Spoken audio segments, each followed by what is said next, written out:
hot. Cue talent. Welcome to Channel 18, and today we have our friends from the Harwich Conservation Trust, Matt Cannon, the Outreach Coordinator, and Michael Lack, the Executive Director. And we're going to start out with the woodlands and the musical walk. Yes, yeah, some of both there. Some of yeah, both. That's Very the fourth annual Wildlands Music and Art Stroll that happened on Saturday, September 10th in the afternoon. A terrific blend of music, art, and nature, all taking place at the Trust's largest preserve, the Robert F. Smith Coldbrook Preserve, right in Harwich Port, named after our dear and very missed late President Bob Smith, who led the organization as president for the first 27 years and was a founding trustee. Yeah, That's pretty good. Yes, so it's fitting that that preserve is named in his honor. It is, very much so, yes. Yes, so it was a terrific event. Matt did a wonderful job coordinating all of the many moving parts. Artists were out there painting the landscape. You could watch their art unfold right there in front of you, taking in all of the colors and the varied landscapes while people were strolling the level and scenic trails, listening to live acoustic music. Very good. Yeah, so you're going to see some photos in a second, and we will talk about some of the folks that made that possible.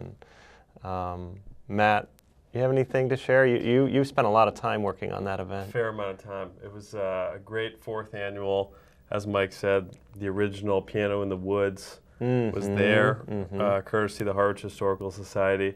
And you'll see a few pictures from great talent. We had a lot of local artists and musicians. This is the Celtic Kids.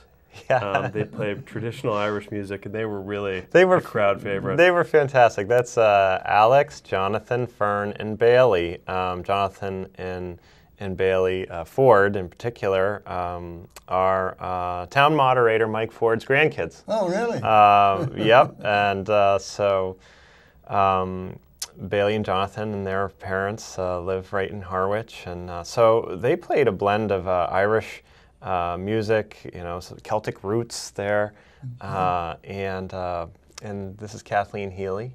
She played a wonderful selection of folk tunes. You can see right there. She's out in the elements, right, with the vegetation and the different wetland plants, and so even some wildflowers there, goldenrod starting to come through right in the background. So it was beautiful, beautiful weather. I think Kathleen as well. I think she recorded her first album at O'Shea's down the road. So oh, no kidding! Just a lot of local talent out there. And she lives in Harwich too, actually. I think so. Yeah, yeah. Jennifer Stratton and Jerry Mack. They were playing a blend of many different types of music. Yeah, really peppy. Yeah, yeah, and that's what you want. Yeah, well, just it's a mix. Oh yeah. Tom Leanfrost, accordion. He was right kind of at the beginning at the Harbor Master's Garage where we had folks shuttled to. He was welcoming people with, he can play many types of music on that accordion also. Yeah, a lot of partners made this possible. A lot of town partnerships, Selectmen, Harbor Master, Highway Department helping us. Very good. Barnstable County Sheriff's Department, actually with the two tents that help keep people in the shade. So this is Dib, right? Dib Carlson, one of the guild, member of the Guild of Harwich Artists, who is the other main component to the day. Besides the local musicians, we have the local artists from the Guild of Harwich Artists. This is Larry Folding. This was his first year. Dib's been here the last few years. And they're painting or drawing or doing pastels, whatever their medium is, throughout the bog. So you walk along, you hear some music, you see some art, and Carlo Cardillo right in the beginning near the piano. And you got to bid on the paintings, which is kind of the fun part of the day as well. Yeah, so through raffle tickets, you can put your name in at each of the art stations and have a chance to win one of these wonderful original masterpieces. John Glass. Local Scoop Ice Cream, they came, I think this was the third year they came, and halfway through, when you're getting a little hot, You can stop in some shade and get some ice cream. They really enjoy coming as well. And would they have 2 scoops of ice cream? Do they? I think they mostly did their homemade pops. Their Yes, frozen tasty. yogurt I can pops. attest to that. Frozen pops. Yes. Oh, good. Yeah. It was Weedy Tilsley and Mary Rose Reynolds. Yeah, yeah. Each of the works of art is really unique. You know. Well, someone's individual interpretation of what they see. Yeah, and there were even more than we had photographed there. Also, I want to add, those photographs were provided by our volunteer photographers, James Carboni and Kathleen Magnuson. So they were out there, along with many other volunteers that really made the event possible. Very good. So really a terrific time. Yeah, and I should last mention just the sponsors, Robert Auer and Cranberry Liquors really gave a lot of money to help us put this event on, and NASA Disposal was key, and First Student, who actually got us the shuttles to run from the high school. So we thank all of them. Oh, of course you would, yes.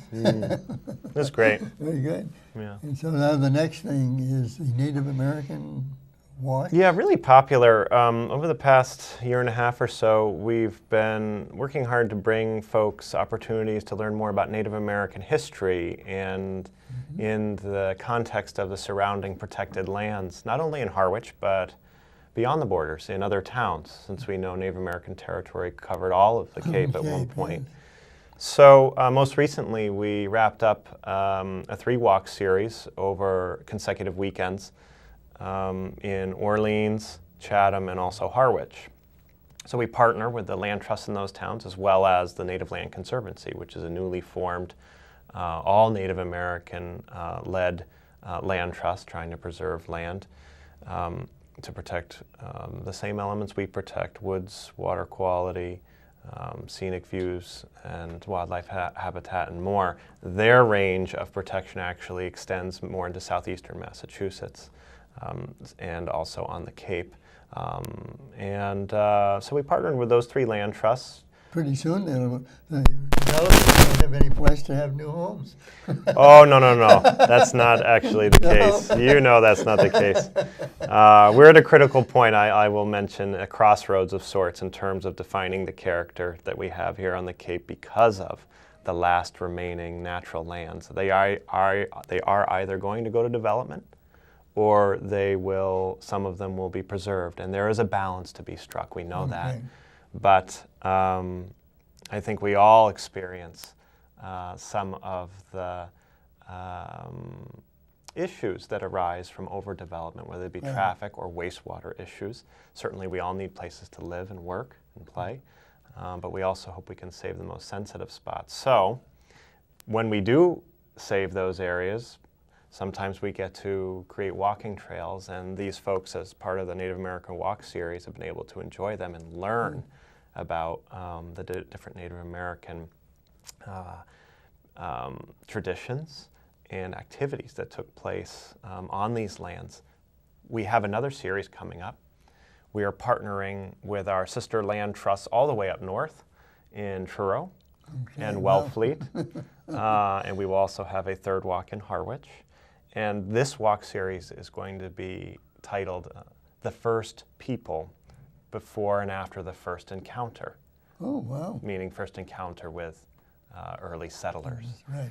And so that walk series starts the last Saturday in October and then continues into the first 2 Saturdays of November, each at a different location.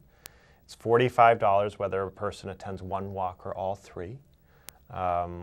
Which, if you extrapolate that out over 3 walks, it's still a pretty good deal, $15 per walk, especially for what you learn about the landscapes you'll be exploring with our walk leaders, Todd Kelly, who's a 12th generation Cape Codder, and Marcus Hendricks, who is a native Wampanoag Nipmuc Native American. So people can register or pay online through our website, harwichconservationtrust.org.